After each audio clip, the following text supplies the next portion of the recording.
Good evening. Our topic for today is all about critical reading and critical thinking. So, what is critical reading? Critical reading involves comprehension because it involves analyzing, interpreting, and evaluating a text, which necessitates a thorough understanding of its content and meaning first. So, next is critical thinking. Critical thinking means carefully thinking and making smart decisions based in their reasoning.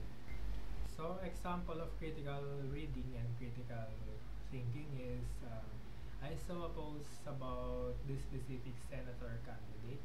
It says that he committed a crime against the law prior to the election date.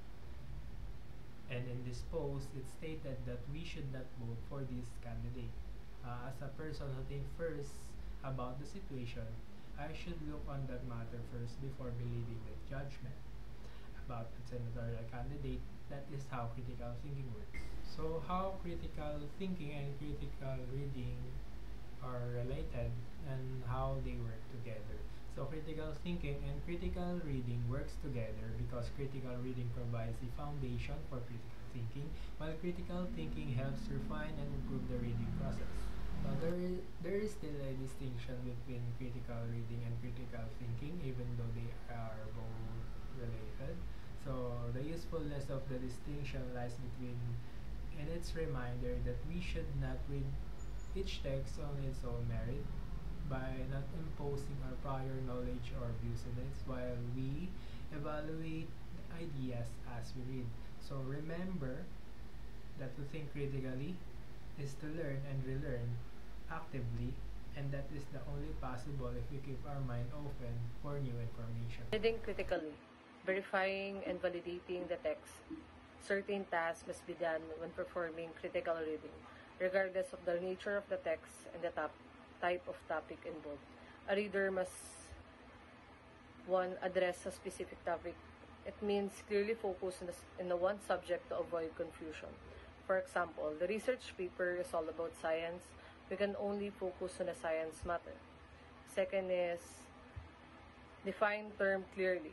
It means ensure all the key terms are explained to prevent misunderstanding.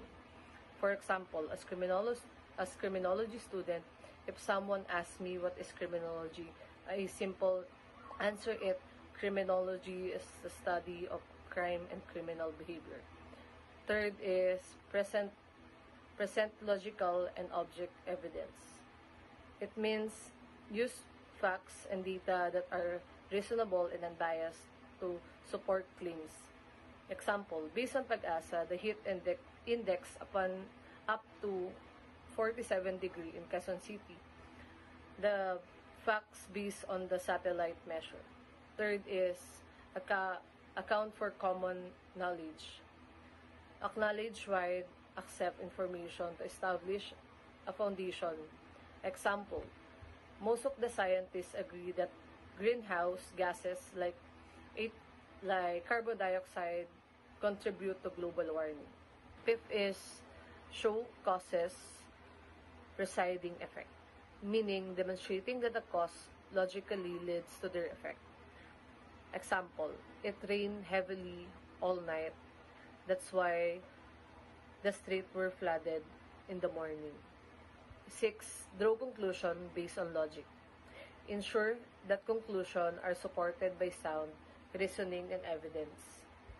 Example, based on the evidence and show its effect, stem logically from the causes, we can calculate that the human activity is a major drive of certain climate change. Thinking critically, evaluating the evidence means carefully examining information to determine how reliable, relevant, and convincing it before forming a conclusion or making a decision. Before acting on any information, we should check if it's true by looking at the evidence behind it. We want information we can trust, not just any information, but reliable facts from reliable resources. Honesty in critical thinking means telling the truth, even to yourself. It means being honest about what you know, what you don't know, and when you might be wrong. Honest thinkers don't twist facts to win an argument. or ignore evidence just because they don't like it. They admit mistakes, give credit to good ideas even if they come from others, and stay focused on finding the truth, not just proving themselves right. Honesty, it matters in critical thinking because it helps you find the truth, not just what you want to believe, builds trust with others, allows you to grow and learn from mistakes, keeps your thinking fair and balanced. Recognize emotional impulses, selfish motives, nefarious purposes, or other modes of self deception. Be aware of how emotions, selfish motives, or biases can cloud your judgment.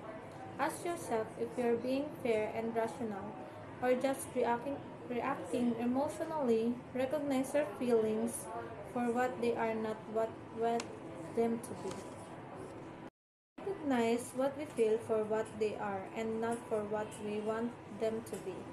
We should be honest with ourselves about what we're feeling and not confuse those feelings with reality.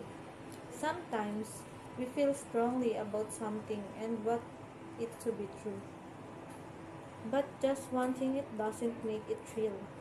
Honest thinkers know that emotions can be powerful, but they don't let those emotions change the facts. Instead, they stop and ask, am I seeing the truth? Or just what I hope is true? This kind of self awareness helps people make better, clearer decisions and avoid fooling themselves. Open mindedness means being willing to listen to new ideas, consider different opinions, and change your mind when you give good reasons or evidence. In critical thinking, open mindedness helps you avoid bias, learn more, and make fair, well informed decisions. It doesn't mean you believe everything you hear. It means you're willing to explore different views before deciding what makes the most sense.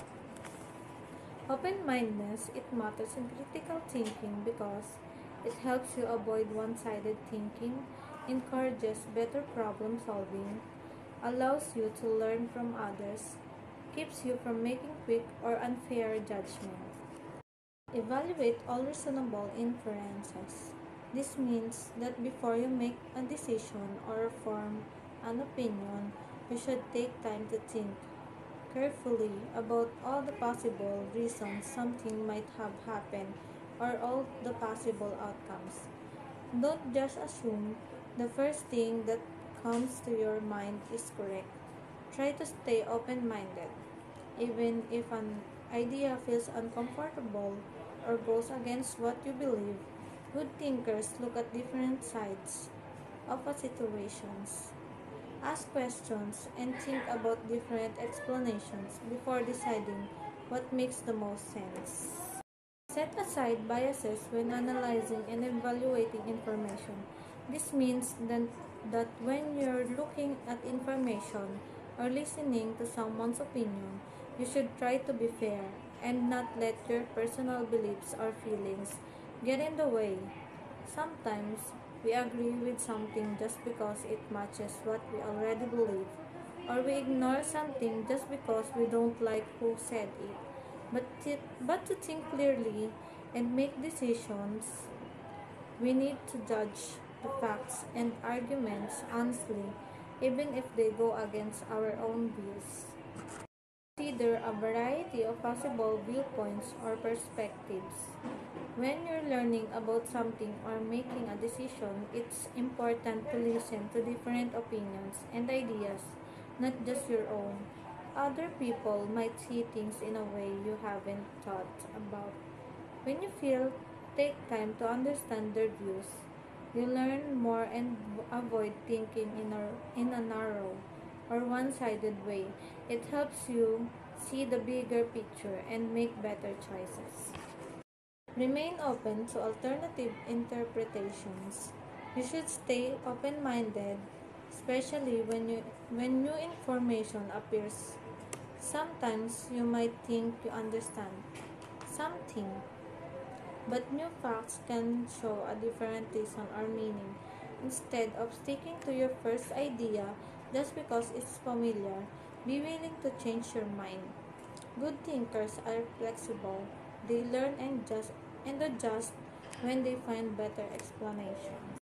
Discipline. Being disciplined critical thinkers means approaching problems and ideas with a high level of care and thoroughness and avoiding making quick decisions. For example, a reader a reader takes time to understand a difficult paragraph instead of skipping it. Judgment. Being able to judge how strong or weak the available evidence is before making conclusion.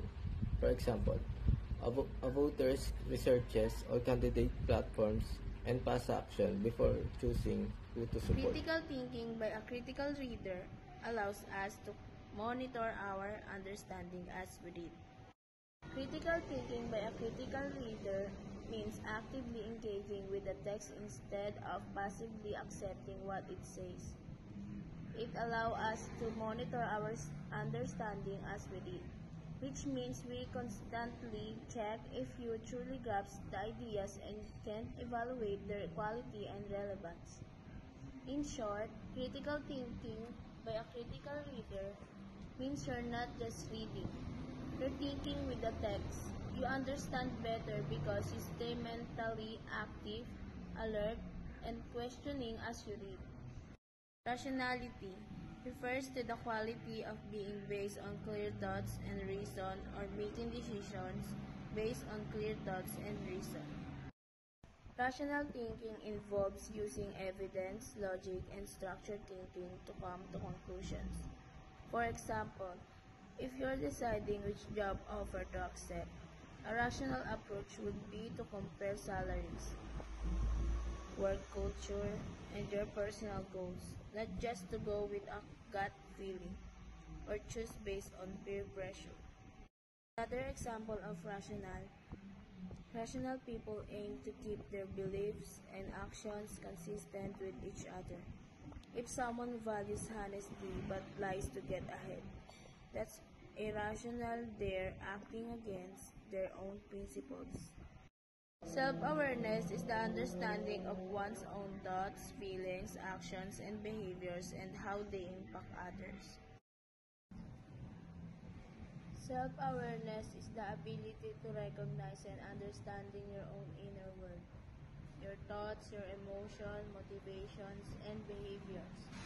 Example, being in touch with your emotion, knowing when you're angry, sad, happy, or understanding why you feel that way. This helps prevent emotional or misunderstanding.